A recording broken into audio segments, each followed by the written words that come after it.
Hey guys! It's nice to see you in my channel. It's your home kusinera Duday, and on today's video, I'm gonna share to you my moist and fudgy chocolate crinkles recipe.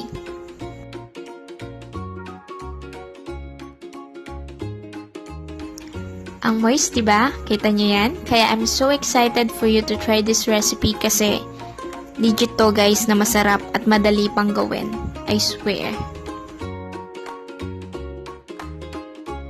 And for this recipe, kailangan natin ng 1 cup ng all-purpose flour, 1/2 cup hershey cocoa powder, half a teaspoon ng salt, 1 teaspoon ng baking powder, 3 tablespoon ng powdered milk, 1/4 cup vegetable oil, 1/2 cup sugar, 2 medium eggs, and then ng ating vanilla.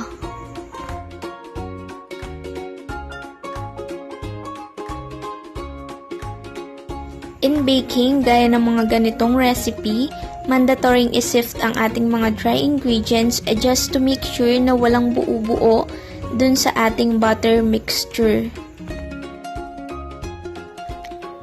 Sa ating mixing bowl, combine all the dry ingredients at syempre, kailangan muna natin tong isift nang sa ganon, walang buo-buo.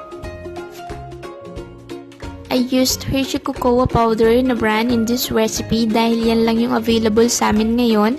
But if ang hanap nyo din yung kalasa ng Hershey pero mas mura, I highly recommend ang Dutch and Bench Derp na brand.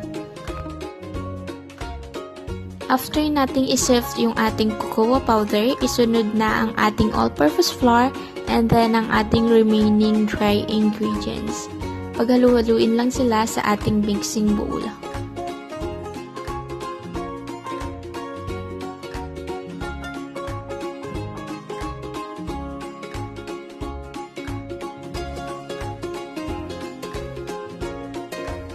Para mas maging mas masarap at mas malinamnam yung ating chocolate crinkles, maglagay ng powdered milk. Ang gamit ko ay Milk Boy, pero pwede naman any brand ng powdered milk.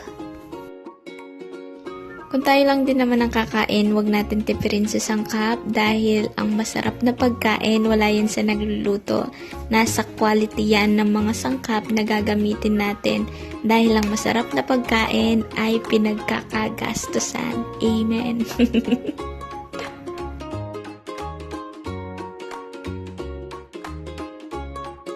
After nating masala ang ating dry ingredients, haluin ito until well combined.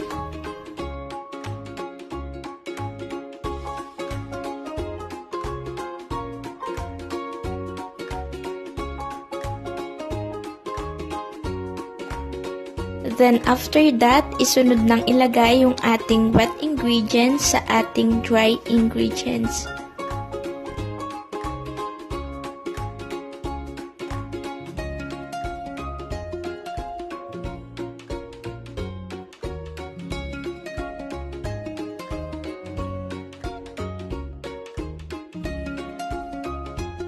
So, dapat talaga naka-separate bowl yung ating wet sa dry ingredients. But since tamad tayong maghugas, gawa na lang din kayo ng well dun sa ating dry ingredients at dun nyo i-mix yung ating wet ingredients.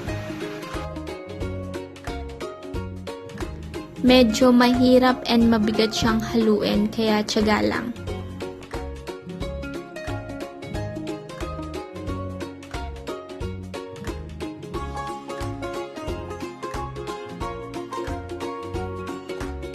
Ituloy lang ang paghalo hanggang sa makuha nyo yung ganitong consistency. Then after that, i-refrigerate nyo siya for at least 4 hours or much better kung overnight. Kung napansin nyo kanina, napaka-sticky pa nung ating crinkle butter mixture. But after nyang ma-rest and ma-refrigerate overnight, ayan, firm and ready na siya at mas madali na itong ma-form and ma-handle. Yun ang purpose kaya need natin siyang i-chill or else mahihirapan kayo and didikit lang siya sa kamay. And once na kinoat nyo siya with powdered sugar, matutunaw lang siya and din natin ma-achieve yung snow white crinkles na hanap natin.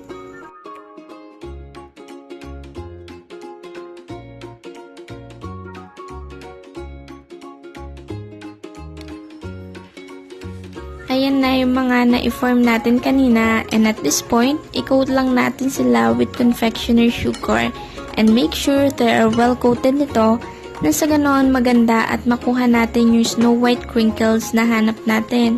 By the way, if you find the confectioner sugar quite sweet, you can adjust it. Pwede nyo siyang bawasan, and yung pinawas nyo sa kanya, pwede nyo palitan with cornstarch flour.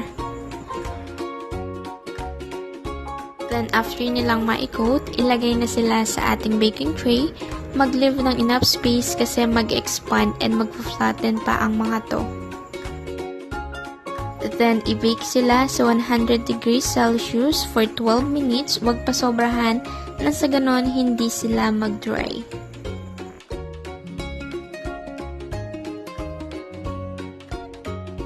Let them cool down first and develop their taste.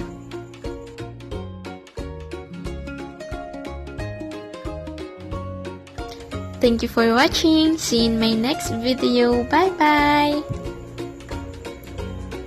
Enjoy!